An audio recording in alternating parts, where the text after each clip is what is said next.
101 number का प्रश्न है कि 2017 में मांस और मांस निर्मित वस्तुओं के निर्यात में भारत की हिस्सेदारी थी, कितना थी? 3%। 2004 में है वित्तीय वर्ष। 2018-19 में कुल विदेशी मुद्रा प्रारक्षित भंडार में है, कितना है? तो ऑप्शन डी हो जाएगा, रुपया 28,55,882 करोड़। अगला प्रश्न 205 नंबर का कि निम्न में से कौन वित्तीय संस्था विश्व बैंक समूह से संबंधित नहीं है? तो ऑप्शन सी हो जाएगा, एडीबी। 202 नंबर का प्रश्न है भारत सरकार ने 2020-21 के बजट में एक नई योजना निर्विक घोषित की। अर्थव्यवस्था के निम्न में से कौन सा क्षेत्र इस योजना से लाभान्वित होगा? तो ऑप्शन डी हो जाएगा, निर्यात क्षेत्र। अगला प्रश्न है 203 नंबर का है कि वर्तमान में देश ने ग्रहण किया है। तो ऑप्शन सी हो जाएगा, चालू खाता की पूर्ण विनिमेयता। अगला प्रश्न है 206 नंबर का कि WTO अस्तित्व में आया है, कब आया है? तो जनवरी 1995 में। 207 नंबर का प्रश्न है किस वर्ष में भारतीय रुपये का महीने में 2 बार अवमूल्यन किया गया? तो ऑप्शन बी हो जाएगा, 1991 में। 208 नंबर का प्रश्न है कि भारत के लिए किस देश से सर्वाधिक द्विपक्षीय सहायता आती है? तो ऑप्शन बी हो जाएगा, जापान से। 210 नंबर का प्रश्न है कि रुपये का अंतिम बार अवमूल्यन किया गया? ऑप्शन ए हो जाएगा, जुलाई 1991 ईस्वी में। 2011 नंबर का प्रश्न है कि 211 नंबर का प्रश्न है कि वर्तमान समय में भारत का सबसे बड़ा व्यापारिक हिस्सेदार है? ऑप्शन डी हो जाएगा, USA। 209 नंबर का प्रश्न है कि अर्थशास्त्र में सन 1998 का नोबेल पुरस्कार किसे मिला? तो ऑप्शन सी हो जाएगा, अमर्त्य सेन को मिला था। अगला प्रश्न है 212 नंबर का कि भारत में निर्यात प्रसंस्करण क्षेत्र कितने हैं? तो ऑप्शन सी हो जाएगा, 7 है।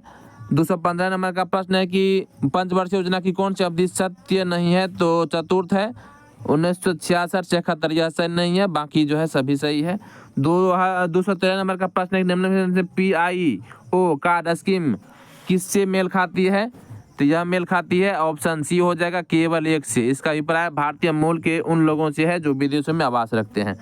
216 नंबर का प्रश्न है कि योजना आयोग एक क्या है? तो परामर्शी दात्री संस्था है। 217 नंबर का प्रश्न है कि योजना आयोग का स्वरूप क्या है? तो ऑप्शन बी हो जाएगा, एक परामर्श दात्री संस्था है। 218 नंबर का प्रश्न है कि योजना आयोग का गठन कब हुआ था? तो ऑप्शन बी हो जाएगा, 1950 ईस्वी में। 214 नंबर का प्रश्न है कि अंतर्राष्ट्रीय आर्थिक सहयोग में किसी तीसरे स्तंभ के रूप में जाना जाता है? तो ऑप्शन सी हो जाएगा, विश्व व्यापार संगठन को। 219 नंबर का प्रश्न है कि योजना आयोग है एक क्या है? तो ऑप्शन सी हो जाएगा, गैर संवैधानिक निकाय है।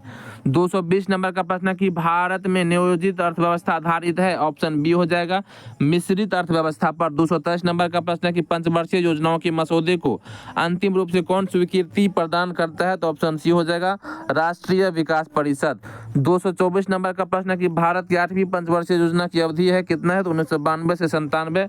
221 नंबर का प्रश्न है कि 8वीं पंचवर्षीय योजना प्राथमिकता देता है? तो ऑप्शन ए हो जाएगा, रोजगार बढ़ाने को। 225 नंबर का प्रश्न है कि 8वीं योजना के अंतर्गत GDP को निम्न स्तर तक बढ़ाने का लक्ष्य निर्धारित किया गया था? तो ऑप्शन डी हो जाएगा, 5.6%। 226 नंबर का प्रश्न है कि भारत में योजना अवकाश था? ऑप्शन बी हो जाएगा, 1966 से 69 में। 222 नंबर का प्रश्न पंचवर्षीय योजना का अंतिम अनुमोदन देता है? तो ऑप्शन ए हो जाएगा, राष्ट्रीय विकास परिषद। अगला प्रश्न है, अब आगे बढ़ते हैं। 231 नंबर का प्रश्न है कि दूसरी पंचवर्षीय योजना की रूपरेखा किसने तैयार की थी? तो ऑप्शन सी हो जाएगा, PC महालनोबिस ने। 227 नंबर का प्रश्न है कि भारत की 9वीं पंचवर्षीय योजना की अवधि है, कितना है? तो 1997 से 2002 तक। 232 नंबर का प्रश्न है कि 10वीं योजना की अवधि क्या है? तो ऑप्शन ए हो जाएगा, 2002 ईस्वी से 2007 ईस्वी तक।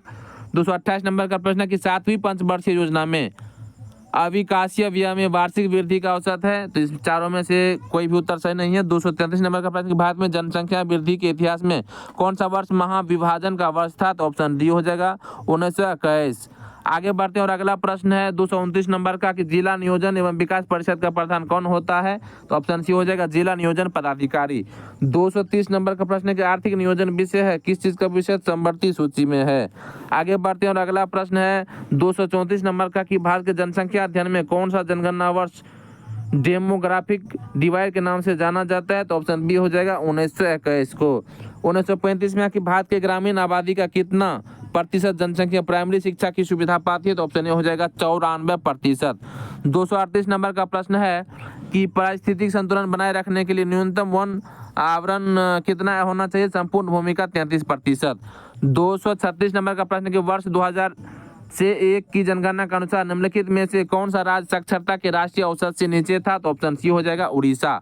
239 नंबर का प्रश्न है कि प्रसिद्ध पर्यावरण विशेषज्ञ सुंदरलाल बहुगुणा किस काम के लिए जाने जाते हैं? तो ऑप्शन ए हो जाएगा चिपको आंदोलन के लिए जाने जाते हैं। 2001 की जनगणना के अनुसार सर्वाधिक कुल शहरी जनसंख्या वाला राज्य कौन सा है? तो ऑप्शन बी हो जाएगा महाराष्ट्र। 240 में कि राष्ट्रीय पर्यावरण शोध संस्थान स्थित है, कहाँ पर स्थित है? तो यह स्थित है नागपुर में। ऑप्शन डी हो जाएगा, ऑप्शन डी। अब है 241 नंबर के भारत का सबसे अधिक जनसंख्या वाला शहर है, ऑप्शन बी कलकत्ता हो जाएगा। 245 में कि नवीनतम जनगणना के अनुसार भारत में जनसंख्या की औसत वार्षिक दर कितना है? तो ऑप्शन बी हो जाएगा कमी का रुख दिखाती है। अगला प्रश्न है 242 नंबर का प्रश्न है। 242 नंबर का प्रश्न है कि भारत में शहरी जनसंख्या कुल जनसंख्या की 10% के बराबर है? तो ऑप्शन ए हो जाएगा 25.72। 246 नंबर का प्रश्न है 1971 एवं 1981 की तुलना में 1981 एवं 1991 के बीच भारत में जनसंख्या के दशक आधार वृद्धि दर सीमांत रूप से कितना है? तो ऑप्शन सी हो जाएगा घट गया है। 243 नंबर का प्रश्न है कि 1991 की जनगणना के अनुसार भारत की जनसंख्या है कितना है? तो 84.4 करोड़। ऑप्शन सी हो जाएगा। 247 नंबर का प्रश्न है कि विश्व में सर्वाधिक जनसंख्या वाला देश है? ऑप्शन सी हो जाएगा चीन। अगला प्रश्न 248 नंबर का कि दिसंबर 2018 तक के अनुसार विश्व के निम्न देशों में से किस देश में सबसे अधिक भारतीय आबादी है? तो ऑप्शन डी हो जाएगा संयुक्त राज्य अमेरिका में। 253 नंबर का प्रश्न है कि 2011 की जनगणना के अनुसार निम्नलिखित में से किस धार्मिक समूह में सर्वाधिक साक्षरता दर प्रतिशत दर्ज की गई है? तो ऑप्शन हो जाएगा डी यानी कि जैन। 249 नंबर का प्रश्न है कि जनसांख्यिकी में लिंग अनुपात का संदर्भ है किससे है? तो ऑप्शन सी हो जाएगा प्रति 1000 पुरुषों के साथ महिलाओं के अनुपात से। 254 नंबर का प्रश्न है कि भारतीय जनगणना 2011 के अनुसार पुरुषों एवं स्त्रियों दोनों में प्रतिशत साक्षरता किस राज्य की न्यूनतम है? तो ऑप्शन सी हो जाएगा बिहार की। आगे बढ़ते हैं और अगला प्रश्न 250 नंबर का किस राज्य में अधिकतम जनसंख्या घनत्व है? तो ऑप्शन सी हो जाएगा पश्चिम बंगाल में। 251 नंबर का प्रश्न है कि भारत के किस राज्य में सर्वाधिक जनसंख्या घनत्व पाया जाता है? तो ऑप्शन बी हो जाएगा पश्चिम बंगाल में।